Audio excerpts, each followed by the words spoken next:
Coucou, alors aujourd'hui je vous retrouve dans une nouvelle vidéo qui va consister à vous raconter encore une nouvelle storytime. Depuis cet été, les vidéos storytime sont vraiment les vidéos que vous me réclamez le plus souvent. J'ai l'impression qu'on m'a jamais autant réclamé une vidéo que ce genre de vidéo.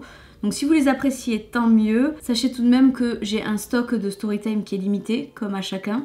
Et qu'au bout d'un moment, ça risquera d'être un peu difficile pour moi de vous en fournir tout le temps. Donc l'histoire qui va suivre, c'est une histoire qui est très intime, très compliquée à raconter aussi. Je pense vraiment que c'est le drame de ma vie à l'heure actuelle. Cette vidéo, c'est une vidéo qui a déjà existé auparavant, quasiment au début de ma chaîne, où j'avais raconté un peu qui j'étais et ma situation, mais que j'ai fini par supprimer parce que bon, je trouvais le contenu un peu inutile.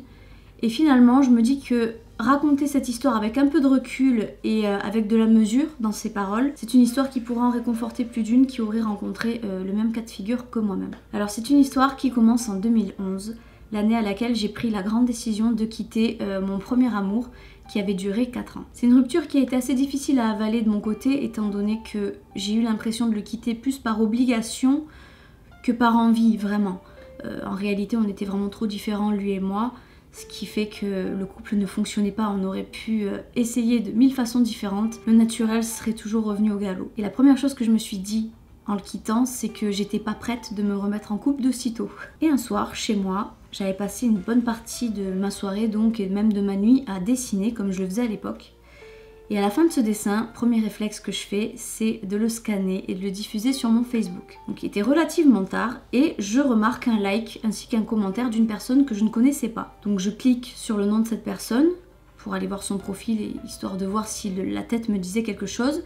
Et c'était toujours pas le cas. Donc je décide d'aller le contacter en privé et de lui demander si on se connaissait, que je ne comprenais pas qu'est-ce qu'il faisait dans ma liste d'amis Facebook, si on avait un ami commun ou quelque chose qui aurait pu faire qu'on se retrouvait en amis là, aujourd'hui. Et c'est à force d'investigation qu'on a réalisé qu'on avait bel et bien un ami en commun et que ça devait être dans les suggestions, quoi que ce soit, qu'on avait fini par s'ajouter sans même se rendre compte. Donc une fois que j'ai eu ma réponse, j'ai quitté la conversation et le lendemain, en me reconnectant, je me suis rendu compte que dès que je m'étais connectée, il était venu d'assaut pour me demander comment ça allait, en m'appelant ma belle, et tout ce genre de petites choses. Alors je voulais vraiment pas jouer à la fille qui n'y voyait que du feu, que s'il était revenu comme ça du tac au tac, en m'appelant ma belle en plus, c'est qu'il espérait vraiment pas devenir juste un ami. Alors j'ai été froide, même directe. Je lui ai dit que si il essayait de me draguer en me parlant comme ça, que c'était perdu d'avance. Alors ça a eu l'air de le surprendre, il m'a dit que non, pas du tout, il comptait pas me draguer, même si j'étais très à son goût, un discours des plus classiques, mais que par contre il était surpris de voir que j'étais aussi réfractaire et il voulait connaître la raison. Et c'est comme ça que j'ai fini par lui expliquer que 4 années difficiles venaient de se terminer, profiter pour lui parler de mon contexte familial qui était très compliqué à l'époque. Enfin bref, il avait un dessin très précis de mon état d'esprit du moment et contre toute attente, j'ai trouvé qu'il avait eu des paroles assez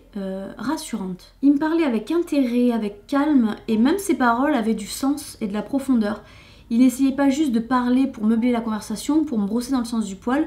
On sentait vraiment l'intention qu'il y avait derrière et je trouvais ça vraiment séduisant. Et un jour, pour le 14 juillet en l'occurrence, il me dit que son cousin organise une petite soirée à la maison de ses parents et que si ça me disait de passer du virtuel au réel, que j'étais invitée avec grand plaisir. Alors si mes souvenirs ne sont pas faux, il me semble que j'ai refusé au tout début, mais que je suis revenue sur mes paroles en expliquant que je voulais bien venir, mais que je restais sur ma position qui était « tu ne me dragues pas, tu n'essayes rien avec moi ». Il a accepté, il m'a dit qu'il avait très bien compris le message et donc je me suis rendue à cette soirée. Alors malgré qu'il m'ait donné l'impression de vouloir respecter cette décision, c'est vrai que j'avais un peu ce réflexe que de trop anticiper tout ce qu'il aurait pu me faire au cours de la soirée.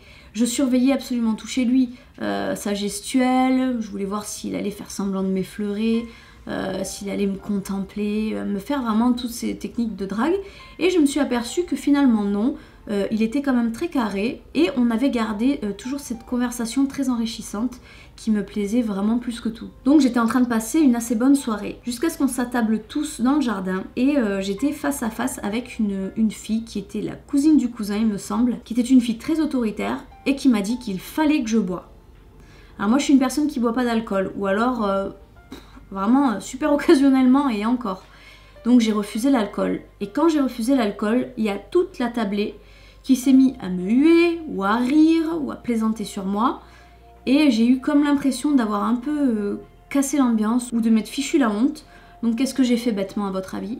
J'ai bu. Le problème c'est que plus je buvais, plus elle essayait de me faire boire. Et à un moment donné, j'ai senti ma limite et j'ai dit à ce garçon qui m'avait invité, s'il te plaît, éloigne-moi de cette fille parce que j'ai vraiment pas envie qu'elle me fasse tomber malade. Donc il m'a emmenée dans une chambre qu'il y avait dans la maison, tout en restant correct, hein, je préfère le préciser encore jusque là. Mais c'est moi qui ai cédé, et qui l'ai embrassé parce que tout le long de la soirée, j'avais tellement apprécié le fait qu'il respecte ma volonté. Rien que le fait de se sentir respecté comme ça, c'était vraiment très séduisant. Et je pense que l'alcool m'a aidé à lâcher prise. Donc à partir de cette soirée-là, on était officiellement ensemble. Je suis tombée enceinte ensuite assez rapidement et quand je l'ai appris, je lui en ai immédiatement parlé. Alors au début, il semblait perdu, très perturbé. Forcément, il me parlait d'avortement et ce genre de choses. Et au fil de la discussion, lui comme moi, on s'est mis à envisager de le garder. Qu'est-ce que ça pourrait donner? Que pourrait être notre vie si on se mettait à garder cet enfant? Et on commençait à se perdre dans des projets, on faisait des calculs au niveau des études, financièrement, enfin voilà quoi, on commençait à se planifier tout ça dans la tête sans que ça ait vraiment du sens. Et moi qui ai pour point faible les enfants, il m'a pas fallu bien longtemps pour adopter l'idée que je pouvais devenir maman. Et les jours ont passé, les semaines ont passé, et j'ai commencé à découvrir le vrai visage de ce garçon, parce que je vous le rappelle, je suis tombée enceinte très rapidement après m'être mise en couple avec lui, ce qui fait que j'avais l'impression de le connaître mais je ne le connaissais pas vraiment. Je me suis rendu compte qu'il essayait d'avoir un certain pouvoir sur moi. Je n'avais pas le droit de sortir, je n'avais pas le droit d'avoir des activités, il fallait que je sois 100% joignable et disponible dès que lui était disponible. Et en parallèle, il avait tout à fait le droit de sortir quand ça lui chantait, avec qui il voulait, et essentiellement des filles que je ne connaissais pas. Dès que j'essayais d'obtenir des explications, que je lui demandais qui étaient ces filles ou d'où est-ce qu'elles sortaient, la réponse était la suivante: ce sont des copines, rien de plus, alors si t'es pas contente, on se quitte, t'avortes et on se calcule plus. Jusqu'à 3 fois, vous vous dites que bon, il a peut-être pris le réflexe de dire ça sur le coup de la colère. Mais au-delà de 5 fois, vous réalisez simplement que le bébé il en a rien à faire et que ce soit vous ou une autre, ça ne change absolument rien à sa vie. Et c'est donc après une ultime dispute et une ultime menace parallèlement que j'ai décidé de prendre les choses en main et de répondre à mon tour: tu veux me quitter? Tu le répètes assez souvent pour que ce soit vrai, alors quittons-nous. Sauf que ce bébé c'est aussi le mien et que t'as aucun droit de me le retirer. Alors quand j'ai dit ça, je l'ai mis dans une colère épouvantable. Il en a parlé à sa famille, il en a parlé à la mienne. Il a commencé à lui sortir tout ce qui lui passait par la tête en disant qu'il n'était pas au courant, que je l'avais piégé, ou même qu'il n'était pas le père. Ça aussi, il l'a sorti, qu'il n'était pas le père. Ce qui a été douloureux, c'est que mes parents ont préféré le croire à lui plutôt que de le croire à moi. Mais bon, je préfère mettre ça sur le dos du contexte familial qui était difficile à l'époque, on n'avait pas vraiment de dialogue. Et quelques jours plus tard, le temps que l'affaire s'ébruite au sein de notre famille et de notre entourage, de nos amis, une copine à lui est venue me parler sur Facebook et m'a avoué que ce garçon était en fait un pervers narcissique qui avait vraiment une façon de parler qui savait mettre en confiance et que durant ma relation avec lui, il m'avait trompée avec elle notamment, plus 2 autres filles. Alors forcément quand j'ai appris ça, il a fallu qu'on se revoie pour en parler. Et quand je l'ai revu pour tirer la vérité au clair, sans nier ni quoi que ce soit, il m'a dit: si t'acceptes de te remettre avec moi, je te laisserai avoir ce bébé et je le reconnaîtrai même à sa naissance. J'ai vu qu'on continuait sur la même lignée que le chantage, alors j'ai décidé d'arrêter de répondre aux messages, d'arrêter de répondre au téléphone, de le voir. Je l'ai raconté à mes parents ce qu'il avait fait, mais mes parents, ils ne voyaient que mon envie viscérale de garder cet enfant qui était un enfant accident.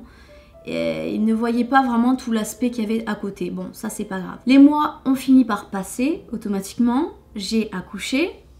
Et une semaine après la naissance de mon fils, je reçois un texto, qui était un texto de ce garçon, qui me demandait, sans bonjour ni quoi que ce soit, si j'avais accouché. Alors j'ai pensé que peut-être il essayait de revenir, qu'il avait eu le temps de réfléchir, que maintenant l'enfant était là, que c'était concret et que peut-être il voulait tenter quelque chose. Alors on a programmé quelques rencontres, dont une avec le bébé, et il n'a pas posé une seule fois les yeux dans le landau. Il ne faisait que me regarder, que me sourire, que me complimenter, et il essayait de négocier avec beaucoup d'aplomb que je fasse garder le bébé pour venir chez lui seul pendant toute une nuit. Alors naïve comme je suis, moi sur le moment j'ai pensé que ça pouvait être de la pudeur, ou bien même de la fierté, que d'avouer que bon, il a envie de revenir après tout ce qui s'est passé, tous les mensonges qu'il a fait, mais qu'il ne savait pas trop comment me le dire. Voilà, je pensais que c'était sa façon en fait de vouloir me remettre en confiance. Donc j'ai fait ce qu'il fallait, j'ai laissé le petit, qui était vraiment un tout petit bébé, à ma mère à garder. Je suis allée chez lui et lors de cette soirée et de la seconde qu'il y a eu après, on s'est retrouvés vraiment comme au premier jour. Mais durant ces 2 soirées que j'avais passées chez lui, j'ai remarqué qu'à chaque fois que son téléphone sonnait, Il restait pas dans la chambre, il partait tout de suite dans le couloir pour s'isoler et parler. J'avais senti un peu le coup fourré, mais bon, je voulais pas devenir paranoïaque non plus. Voilà, on profitait du moment, je voulais lui laisser le temps au temps. Donc je n'avais fait aucun commentaire. Et c'est de nouveau par une tierce personne qui cette fois-ci, je crois, était un de ses meilleurs amis de l'époque. Peut-être que je me gourre, mais il me semble que c'est ça. Qui m'a dit qu'il était actuellement avec une fille et qu'il s'était encore une fois servi de moi. Sauf que cette fois-ci, quand j'ai essayé de rediscuter avec lui pour de nouveau tirer la vérité au clair, il a été assez ferme avec moi. Il m'a dit que maintenant ça suffisait, qu'il fallait plus qu'on se voie, qu'il était bel et bien en couple avec une fille qu'il aimait beaucoup et que quant à l'enfant, j'avais qu'à le considérer comme un don de sperme de sa part, ni plus ni moins. Alors j'ai dû accepter de continuer ma vie telle qu'elle avait commencé. Sauf qu'avant de tourner la page, je voulais quand même me faire justice, un minimum. Donc j'ai contacté cette fille avec qui il était en couple, j'ai réussi à la trouver et je lui ai expliqué comment, à quelle heure, à quelle date est-ce qu'il l'avait trompée de nouveau avec moi. Cette fille l'a quitté, mais malheureusement quelques jours après, avec ses mensonges bien rodés, il a réussi à l'amadouer et à se remettre avec elle. Et à ce jour, c'est-à-dire 4 ans et demi plus tard, je n'ai toujours pas eu de nouvelles que depuis cette dernière fois où on s'est parlé. Voilà. C'était une sacrée story time, hein. Moi ça me fait du bien d'en parler, ça me fait du bien. C'est sûr qu'il faut pas être pudique hein, sur sa vie. Moi après, bon bah il y a des choix, des décisions qui ont été prises, il y a des choses qui ont été faites, qui sont regrettables, mais qui sont regrettables sur le moment, mais que je ne regrette en aucun cas aujourd'hui. Merci beaucoup de m'avoir écouté. Je vous propose de venir me rejoindre sur mes réseaux sociaux, Facebook, Instagram et Snapchat. En attendant, portez-vous bien, je vous fais de très gros bisous et je vous dis à bientôt dans une prochaine vidéo.